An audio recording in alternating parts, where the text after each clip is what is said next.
Hello and welcome to Market in a Minute. January the 5th, 2026. KSE 100 exploded even deeper into record territory today, extending the bull run on very strong momentum despite near-term overbought conditions. Let's take a look.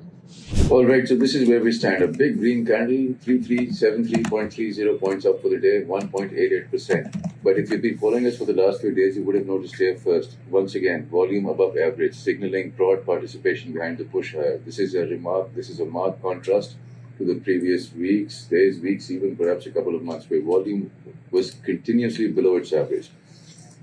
Other than that, firmly bullish price action, EMA stack firmly bullish. Let's look at the momentum. RSI 8403, pretty strong but decisively overbought, reflecting strong momentum but also raising near-term pullback risks. To understand this, let's take a look at a cleaner chart. This is the KSE these days. Big green candles up with big gaps in between. Very strong bull run. We've had this before, of course, over here, and then a little before that over here. Over here also, RSI was red hot, 88.95. Now it's 84.03. Over here, RSI was around 65, but this goes to show when the market really shoots up, moves really far from its moving averages, and becomes overheated, there is a short-term correction. That's the pullback that we are mentioning over here.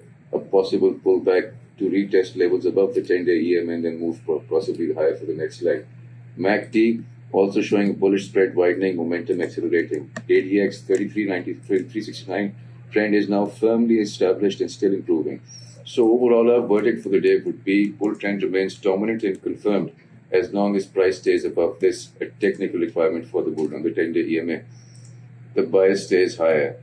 But with RSI in deep overbought territory, expect higher volatility and the risk of a sharp pullback, even if the primary trend remains intact. That is the most likely emerging scenario considering the pricing of the last few months. Stay tuned.